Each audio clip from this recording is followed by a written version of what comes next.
तो accommodation control act की हम बातचीत करते हैं। कल मैंने इसका इंट्रोडक्शन दे दिया था कि एकोमोडेशन कंट्रोल एक्ट है क्या। तो बेसिक कल मैंने इसका इंट्रोडक्शन दिया था प्रॉपर तरीके से। उम्मीद करता हूं कि एकोमोडेशन कंट्रोल एक्ट का इंट्रो आपको अच्छे समझ में आ गया होगा। आज बात को आगे बढ़ाएंगे, ठीक है। तो कल मैंने सब बता दिया था, बेसिक बेसिक बातें। खासकर ये मैं आपको बता दिया था क्यों बनाया गया है, और ये थोड़ा कुछ चीजों को मैंने कल नहीं जोड़ी थी, आज इसमें जोड़ दिया है मैंने। 7 अध्याय, 51 धाराएं, 2 शेड्यूल, 2 अनुसूचियां, फिर इसका एक्ट नंबर बता दिया। फिर ये भी बता दिया कि ये भारतीय न्याय संहिता की धारा 218 के तहत ये लोकल लॉ है, स्थानीय विधि है ना ये, क्योंकि केवल मध्य प्रदेश में लागू है। और इसको 25 दिसंबर 1961 को राष्ट्रपति की स्वीकृति मिली। अब देखो यहाँ पे नहीं, एक समझाने के लिए कि एक थोड़ा सा विशेष महत्व का ये स्थानीय विधि है, इसलिए राष्ट्रपति ने आर्टिकल 201 के तहत सहमति प्रदान यहाँ पर इसको की। तो ये सभी बातें मैंने बता दिया। फिर इसके बाद ये 30 दिसंबर को मध्य प्रदेश के ऑफिशियल राजपत्र में पब्लिश्ड हुआ और 30 दिसंबर को ही ये इनफोर्स हुआ, लागू हुआ। इसके प्रियम्बल के अकॉर्डिंग मैंने इसका क्लासिफिकेशन कर दिया, थोड़ा समझने के लिए तुमको आसान हो जाए कि एकोमोडेशन कंट्रोल एक्ट को अपने को पढ़ना कैसे है। और जैसे मैंने इसका क्लासिफिकेशन किया है ना, मैं इसको ऐसे ही पढ़ाऊंगा। तो सबसे पहले अब देखो क्या होता है ना कि सबसे पहले जैसे ये आपका भाड़े के संबंध में बातचीत, फिर ये बेदखली वाला, फिर आरसीए की शक्तियां करता है। बाकी जैसे आरसीए को थोड़ा पहले ही बता दूंगा, अभी यहाँ पे खासकर आरसीए 4 से 11 पढ़ेंगे तो आरसीए आएगा, तो बता दूंगा कि आरसीए होता क्या है। बाकी बचे हुए प्रावधान नीचे देखेंगे, ठीक है। और तो ये प्रॉपरली जैसे सीक्वेंस से है, इसी सीक्वेंस से नोट्स भी बने हैं और इसी सीक्वेंस से मैं आपको इसको बता दूंगा, ठीक है। इसके बाद मैंने ये भी बता दिया कि एकोमोडेशन कंट्रोल एक अपने आप में बहुत ही विशेष स्थानीय विधि है, क्योंकि यहाँ पर कह सकते हैं कि आपका एग्जीक्यूटिव प्रोसीडिंग भी होती है, जो आपका आरसीए करता है, जो बेसिकली डिप्टी कलेक्टर जैसा अधिकारी होता है। दूसरी चीज मैंने यहाँ पे ये भी बता दिया कि सिविल प्रोसीडिंग के तहत जो है तो धारा 12 के तहत 16 तरीके से बेदखल किया जा सकता है, वो कार्रवाई भी होती है। और तीसरा क्रिमिनल प्रोसीडिंग की बातचीत करता है। तो 3 पार्ट में ये मतलब 3 प्रकार की प्रक्रिया के बारे में बातचीत करता है। तो अपने आप में बहुत ही एक विशेष विधि है।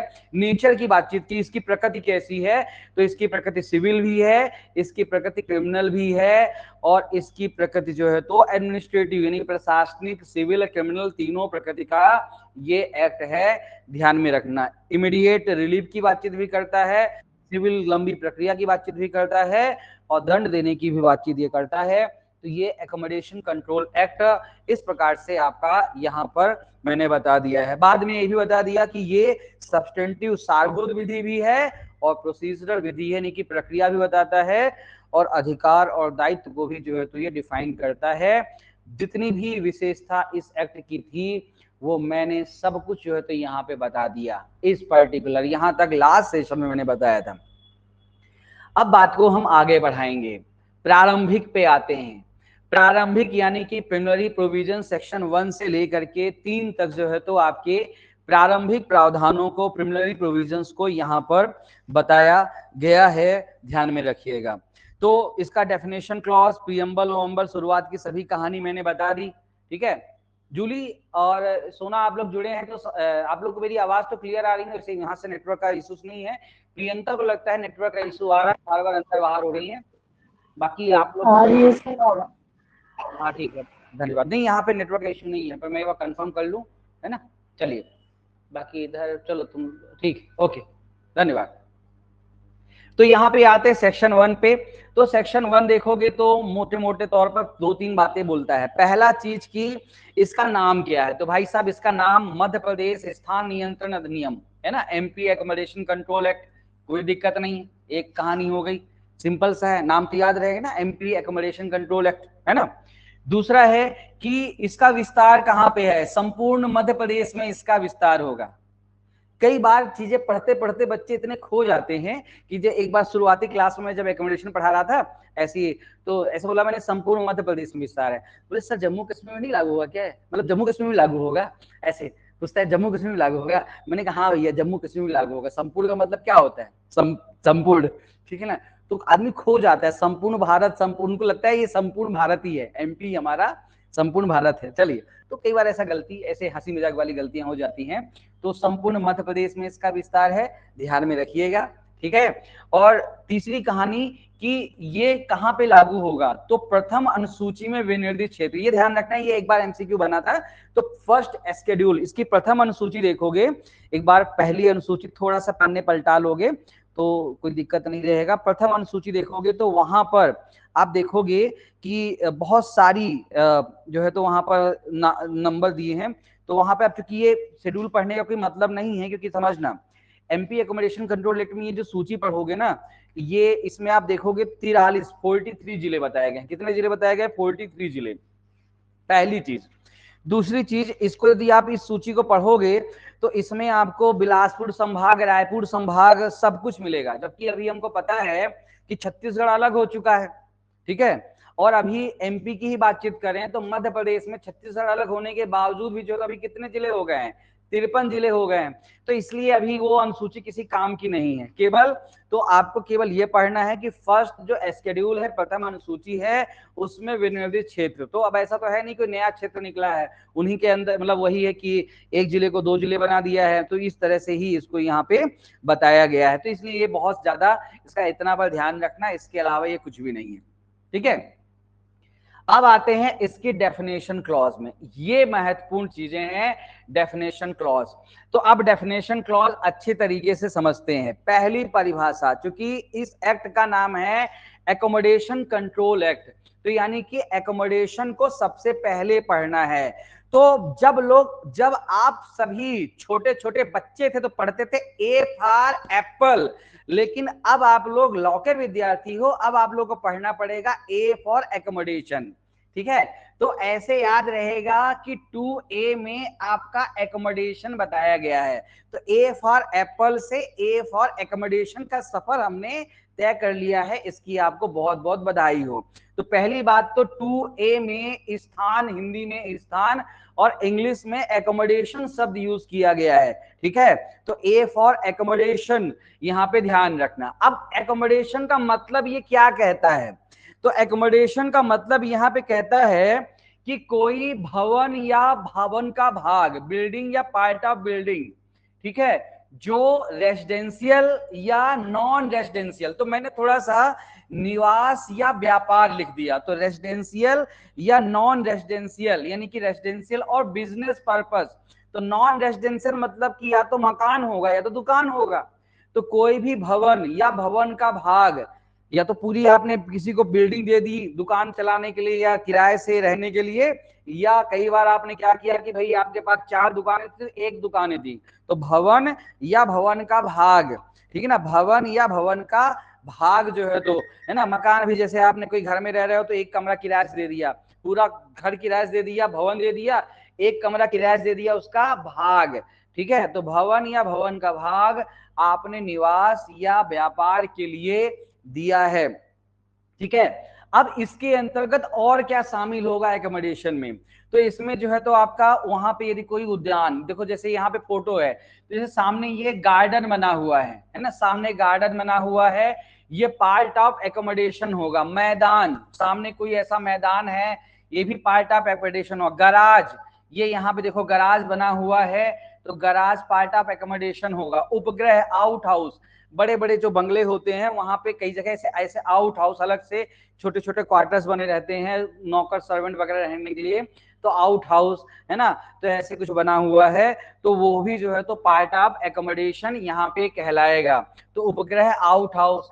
फिर अगला है कि लाभप्रद उपयोग के लिए लगाए गए फिटिंग। अब तो अंदर जो कोई भी फिटिंग, जैसे आप किसी भी घर में देखते हो नल के कनेक्शन लगे हुए हैं, एसी लगा हुआ है, ये लाइटें वगैरह सब लगी हुई हैं, तो कोई भी फिटिंग जो बेनिफिशियरी यूज, यहाँ पर शब्द पकड़ना कि कोई भी लाभप्रद उपयोग के लिए, जैसे समझना किसी भी घर में आप रहते हो तो लाभप्रद उपयोग की फिटिंग क्या कहलाएगी? तो जैसे मान लीजिए कि आपका नल कनेक्शन है, नल कनेक्शन है तो वही बाथरूम में ही नल खोला, पानी आ गया, मतलब बाहर से कुएं से भर के ला करके, तो वो सब चीजें से अपन बच गए, ठीक है। दूसरा लाइट कनेक्शन है, एसी ओसी, लाभप्रद बेनिफिशियरी उपयोग के लिए, तो एसी लगा हुआ है या फिर जो है तो किसी भी लाइट, पंखे, ये सब बेनिफिशियरी।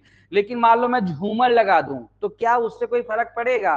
तो बेनिफिशियरी यूज मतलब कि कोई ऐसी फिटिंग जिससे उस कमरे की बेहतर और बेहतर उपयोग आप कर सकते हो, ठीक है ना भाई। देखो जैसे मान लो इस कमरे में एसी लग गया तो ठंडी गर्मी बरसात हर सीजन में आप इसको बहुत इजीली यूज कर सकते हो, ठीक है। बकायदे यहाँ पे फिटिंग हो गई, तो बेसिकली बिजली की नल की जो फिटिंग्स होती हैं वो बेसिकली इसके अंतर्गत आती हैं। अगला है कि भूमि स्वामी ने फर्नीचर दिया, ये तो सिंपल सी बातचीत है। आप लोग जब किराए से, आप लोग अधिकांश लोग बाहर से पढ़ने आते हो, किराए से रूम लेते हो, तो आप केवल कमरा, खाली कमरा किराए से लेते हो तो उसका रेंट थोड़ा कम रहता है। लेकिन जब आप चाहते हो कि भाई एक टेबल, बिस्तर और साथ में अलमीरा वगैरह मिले, तो स्वाभाविक बात है कि उसका किराया थोड़ा सा ज्यादा होता है। तो ये भी पार्ट ऑफ एकोमोडेशन। तो भूमि स्वामी ने कोई यदि फर्नीचर दिया है तो ये भी पार्ट ऑफ एकोमोडेशन होगा। तो इसीलिए देखो मैंने थोड़ा सा यहाँ पर इस चीज को ऐसे समझाया है कि भाग के साथ जो है तो प्लस, देखो यहाँ पे प्लस लिखा, मैं समझाया था, प्लस उद्यान, प्लस लाभप्रद उपयोग कोई फिटिंग, प्लस फर्नीचर, यानी इतनी चीजें जो है आपका एकोमोडेशन के अंतर्गत आता है, स्थान के अंतर्गत आता है।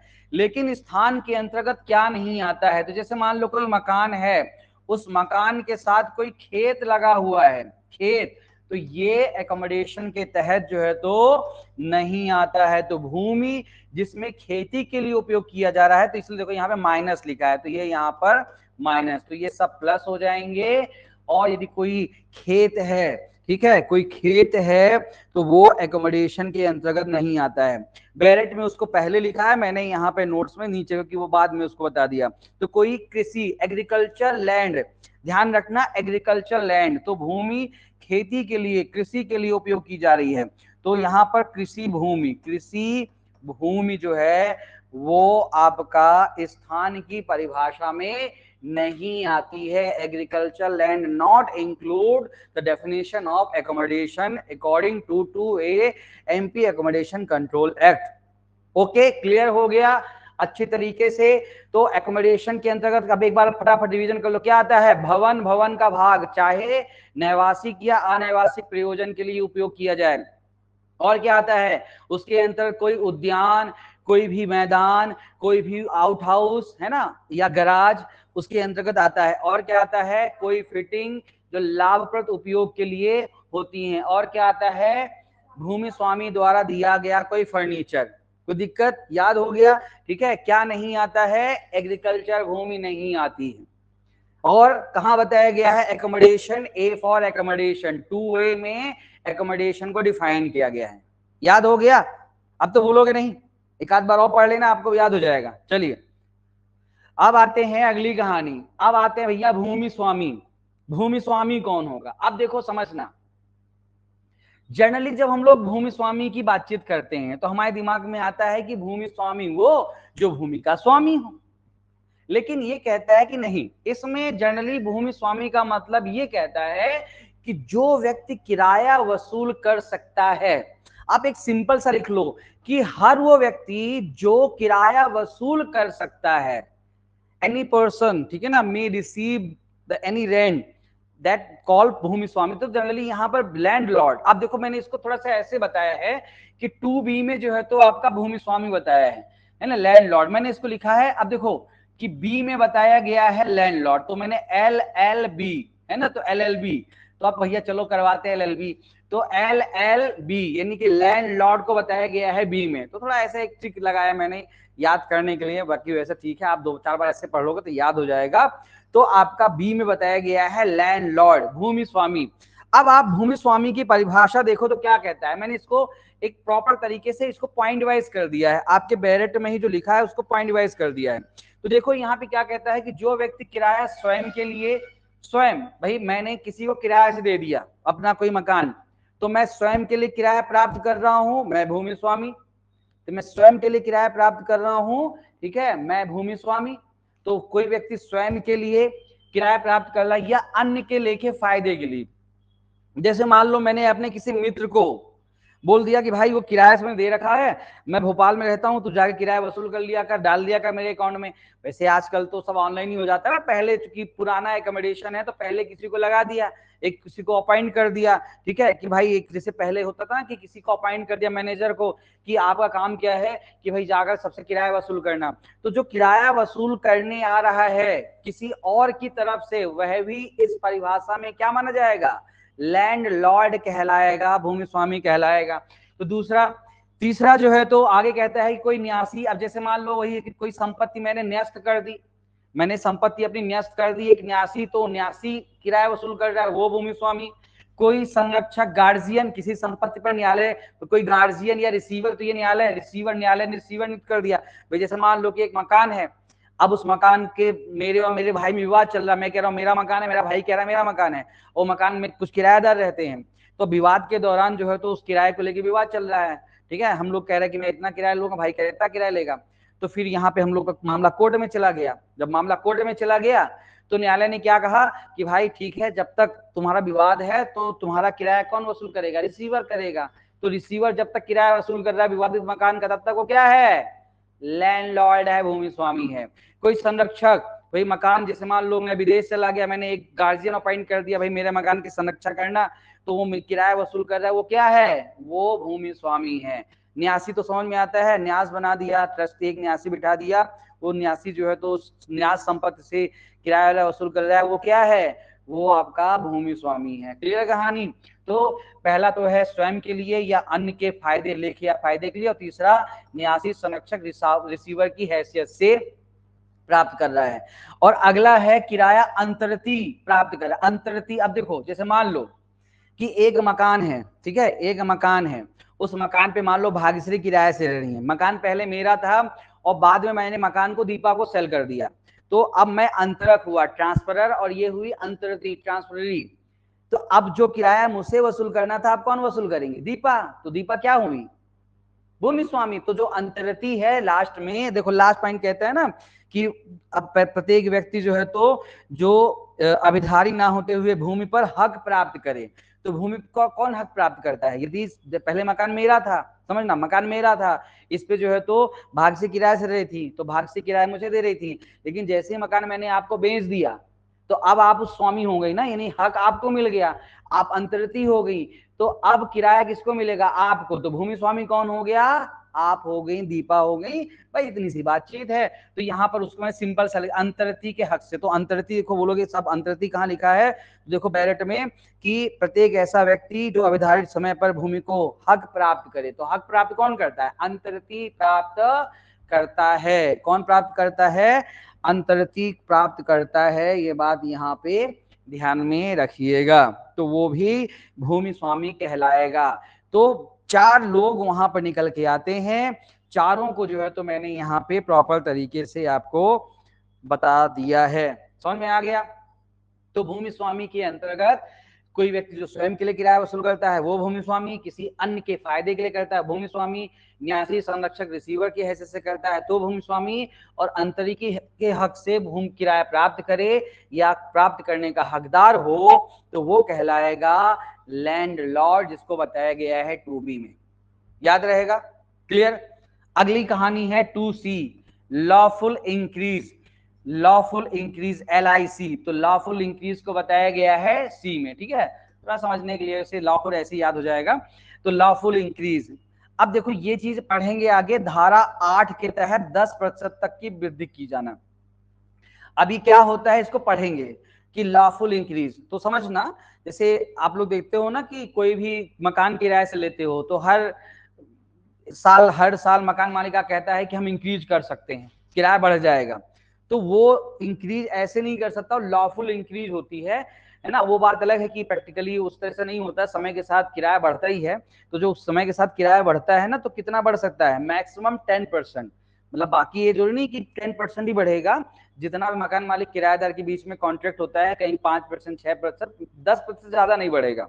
तो यदि 10% ज्यादा बढ़ाने की बातचीत कर रहा है अकॉर्डिंग टू एकोमोडेशन, गलत है। प्रैक्टिकली ठीक है, कई लोग कर देते हैं कि 2 साल से नहीं बढ़ाए तो 15% बढ़ा लेते हैं, बात अलग है ना। लेकिन लॉफुल इंक्रीज का मतलब होता है 10%। तो उसको पढ़ेंगे तो धारा 8 के तहत 10% हर साल मतलब वही है कि किराए में जो वृद्धि की जाती है तो वो लॉफुल इंक्रीज कहलाती है। 2C में डिफाइन किया गया है। क्लियर कहानी। धारा 8 में 10% लॉफुल इंक्रीज होती है। 2D पट्टा, पट्टा के अंतर्गत उप पट्टा आता है। अब ये क्यों ऐसे लिखा है समझना। जैसे मान लो कि मेरे यहाँ पर कोई मकान था, मैंने जो है तो भाग्यश्री को किराए से दे दिया, ठीक है। अब भाग्यश्री को किराए से दे दिया तो भाग्यश्री मुझसे पूछेगी सर वो किराए से आपका मकान मैंने ले लिया है पर मैं अकेली रहती हूँ और एक कमरा बड़ा है मेरे लिए, मतलब इतना ज्यादा यूज नहीं होता है, तो मैं एक फ्रेंड भी अपने साथ रख लूं। मैंने कहा ठीक है भाई रख लो, ठीक है। तो मैंने इनको परमिशन दे दी, तो वो किसी अपने फ्रेंड को ले आई। तो ये देखा जाए तो ये किराएदार हैं, उनकी फ्रेंड जो है तो उप किराएदार है, सब टेनेंट है, ठीक है। तो बस यही है। तो ये यहाँ पे वही है कि ऐसा भी हो सकता है, पढ़ेंगे आगे प्रावधान। तो यहाँ पर यही कहता है। तो अब यहाँ पे क्योंकि किराएदारी की वजह सब उसके पट्टा, क्योंकि मैंने आपको बताया है पहले भी कि किराएदारी बेसिकली क्या कहलाती है, पट्टा ही तो कहलाती है, ठीक है। तो ये उप किराएदारी की बातचीत यहाँ पे करता है। तो यही कहता है कि 2D पट्टे के तहत उप पट्टा भी आता है। अब अगली परिभाषा इंपॉर्टेंट परिभाषा है फैमिली मेंबर, कुटुंब का सदस्य। भैया कुटुंब का सदस्य। अब यहां पर ध्यान रखना कि मेंबर ऑफ फैमिली। अब देखो यहां पर 2E में कुटुंब का सदस्य, मैंने थोड़ा सा परिभाषा ट्विस्ट की है। यहां पर देखो लिखिए फैमिली, है ना। तो FAMILY होता है, लेकिन मैंने E कर दिया ताकि आपको याद रहे कि 2E में क्या बताया गया है, फैमिली, ठीक है ना। तो फैमिली, तो फैमिली जो है तो 2E में डिफाइन किया गया, मेंबर ऑफ फैमिली। अभिधारी के नातेदार। अब देखो ये चीज क्यों ऐसे बोला गया है, इसकी वजह समझना। जैसे कई बार क्या होता है कि मैंने कोई किसी व्यक्ति से, मोहन ने मान लो एक कमरा किराए से लिया, ठीक है। अब मोहन कमरा किराए से लिया तो फिर वो कौन व्यक्ति उस घर में मतलब रहने के हकदार हो सकते हैं, तो फैमिली मेंबर। यदि एक व्यक्ति ने किराए से लिया तो फैमिली मेंबर, लेकिन किसी दूसरे को फैमिली मेंबर यदि, जैसे मान लो मोहन कहीं चला गया है ना, कुछ जैसे किराए से लिया और मोहन जो है तो चला गया कहीं पे नौकरी करने, तो उसके फैमिली वहां पे रह सकते हैं। लेकिन मोहन अपनी फैमिली के साथ, समझना अब उसमें भी मैं अच्छे समझा दूंगा कि फैमिली मेंबर के अंदर कौन कौन आएंगे और कैसे काम करता है। तो पहले समझते हैं पहले कौन कौन आएंगे। तो सिंपल सी परिभाषा है कि कोई भी नातेदार है उसके अंतर उसके पति पत्नी, अब पति पत्नी है ना, पुत्र, अविवाहित पुत्री, माता पिता, है ना, माता पिता, पितामह मातामह, पितामह मातामह, पितामही मातामही। तो पितामह मातामह कहते हैं पैटर्नल ग्रैंड पेरेंट, जिसको आप लोग बोलते हो दादा दादी, ठीक है ना, दादा दादी। तो ऐसे लिख लेना चाहो तो पितामह मातामह को क्या लिख लो, दादा दादी। पितामही मातामही को क्या बोलते हैं, नाना नानी, नाना नानी, ठीक है ना। नाना नानी जो है तो कहलाते हैं पितामह, पितामही मातामही, जिसको इंग्लिश में बोला जाता है maternal grand parent. Maternal grand parent उनको बोलते हैं नाना नानी, और जो पैटर्नल ग्रैंड पेरेंट होते हैं उनको क्या बोलते हैं, दादा दादी। तो ये दादा दादी नाना नानी भी जो है तो आपके नातेदार हो सकते हैं। मैंने वही शब्द यूज किया क्योंकि वही कई बार एग्जाम में पूछता है, बाकी समझने के लिए मैंने दादा दादी नाना नानी लिख दिया। अविवाहित बहन, ठीक है, कोई अविवाहित जैसे पुत्री भी रहेगी बहन भी है, चाचा की पत्नी या विधवा, कोई चाचा औचा है अंकल है उनकी पत्नी विधवा, भाई का पुत्र अथवा विवाहित पुत्री। तो इतने लोग यहाँ पे हैं। लेकिन मेरा बात ध्यान रखना कि इनमें से जो अभिधारी के साथ संयुक्त रूप से रहता है, लिविंग ज्वाइंटली, या उस पर आश्रित हो, डिपेंडेंट हो, तो वो फैमिली मेंबर कहलाएगा। अब समझना, जैसे मान लो कि मोहन,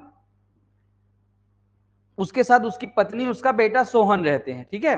तो ये मोहन, उसकी पत्नी उसका बेटा, चूंकि मोहन की पत्नी बेटा मोहन पर आश्रित है, बेटा भी खर्चा पापा से मांगता है मोहन से, पत्नी भी चूंकि पत्नी है तो भरण पोषण की पति रिस्पॉन्सिबिलिटी है, तो वो फैमिली मेंबर माने जाएंगे। लेकिन मान लो कि मोहन का भाई है सुरेश। अब सुरेश जो है भाई है, अब मान लो भाई है चूंकि एक तरह से जो है तो उसका भाई कहलाएगा।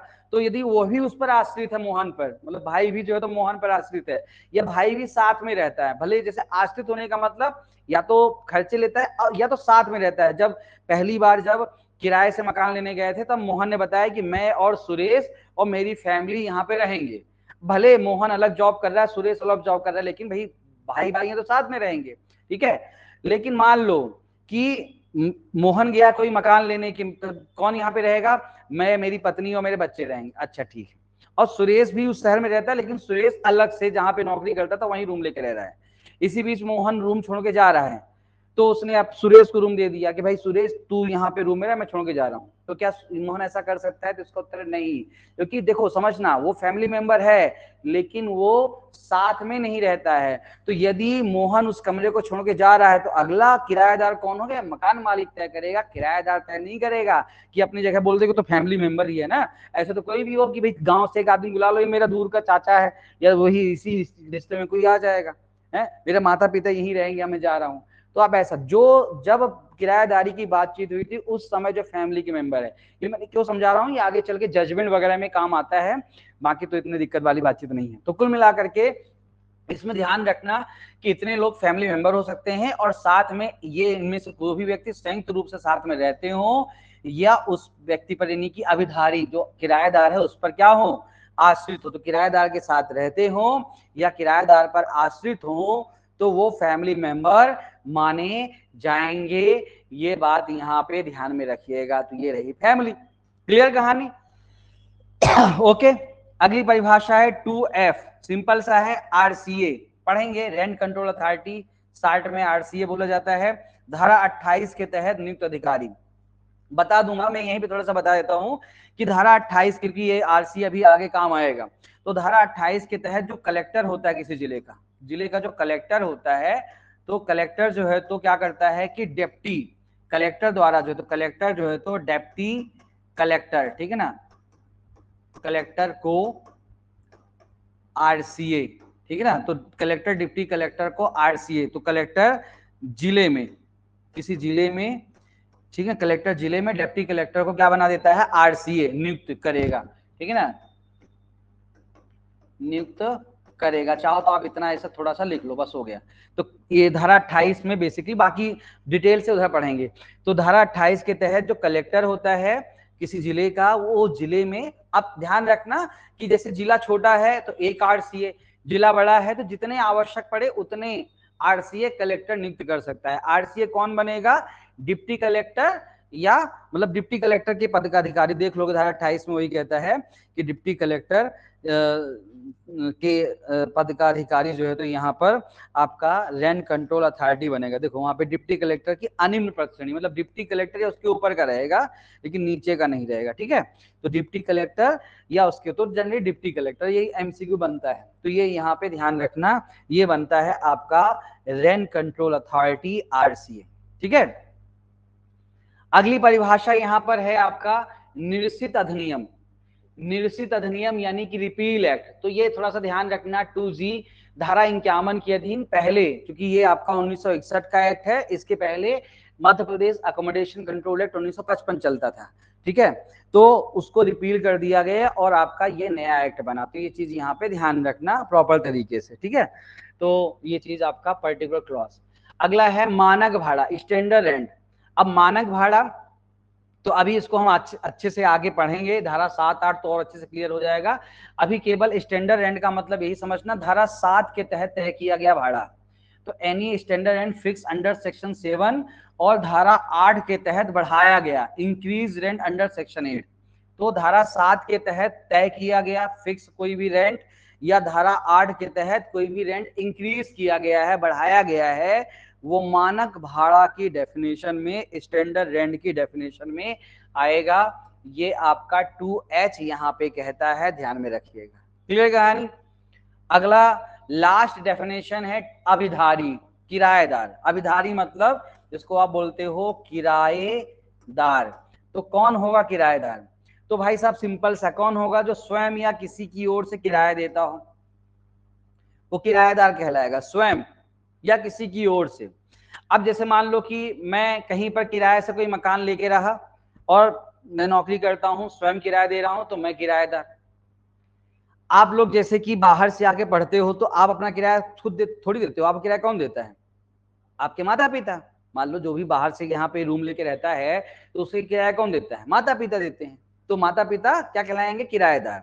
तो जो स्वयं या किसी की ओर से किराया देता हो वो किराएदार। पहली कहानी क्लियर हो गई, ठीक है। देख लेना आपका 2 उसमें किराएदार की परिभाषा में, तो पहला चीज ये हो गया।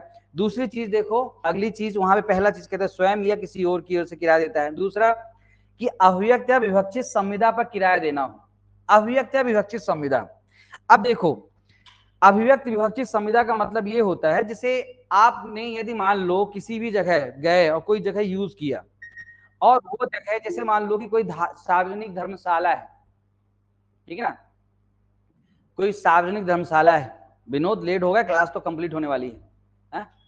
चलो, तो कोई सार्वजनिक धर्मशाला है, अब वहां पर कोई किराया नहीं, तो वहां पर नहीं, लेकिन कोई होटल आपने लिया, अब होटल में जाके आपने चेकिंग कर लिया, भले आपने बात नहीं की किराए के बारे में, आपने चेकिंग कर लिया, तो आपने चेकिंग किया मतलब कि जब आप चेकआउट करोगे यानी होटल छोड़ोगे, तो भाई तब आपको जो है तो किराया देना पड़ेगा, ठीक है ना।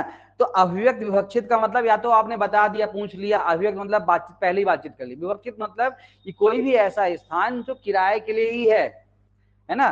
कहीं पर भी आप कहीं पे गए घूमने फिरने, केरल घूमने गए, कश्मीर घूमने गए, आपने किसी वहां पे जो घर बने रहते हैं, मान लो पानी में जहां छोटे छोटे चलते कमरे, वो आप उसको आपने कहीं ऑक्यूपाई कर लिया, भले वहां कोई नहीं दिख रहा है, लेकिन उसको ऑक्यूपाई कर, वहां लिखा है कि यह स्थान किराए के लिए है ना, किराए के लिए है, और वहां पे आप जाके रहने लगे, तो इसका मतलब आपको किराया देना पड़ेगा।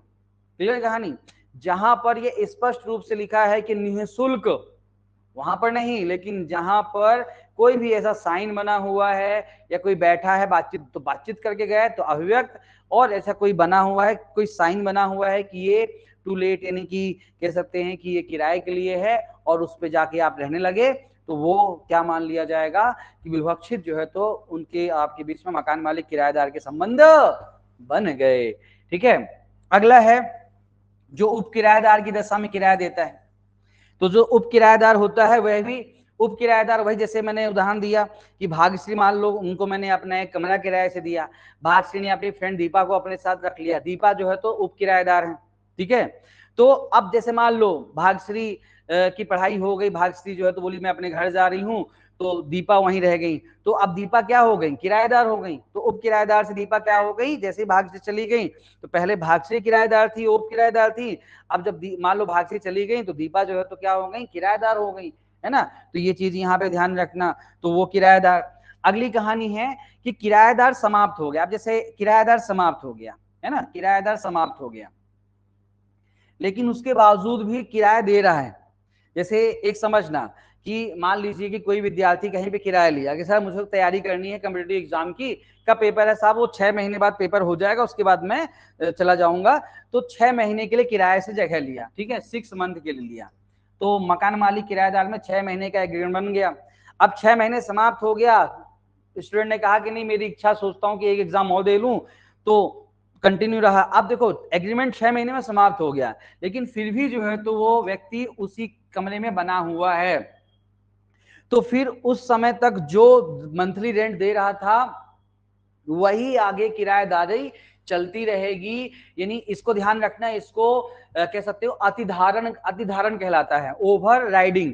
टीपीए इसके साथ चाहो तो लिख लो, टीपीए पढ़ेंगे हम, टीपीए की धारा जो है तो 116 में ये बताया गया है ना, टीपीए की धारा 116 ही है, एक बार कंफर्म कर लूं जहां तक याद है ना, 116 है अतिधारण का प्रभाव, कि भाई जैसे कोई भी किराएदारी है वो समाप्त हो गई है, लेकिन फिर भी जो तो कोई किराएदार यदि कहीं बना हुआ है और किराया अतिधारण, अतिधारण का प्रभाव effect of holding over, effect of holding over कहलाता है, ठीक है, टीपीए धारा 116।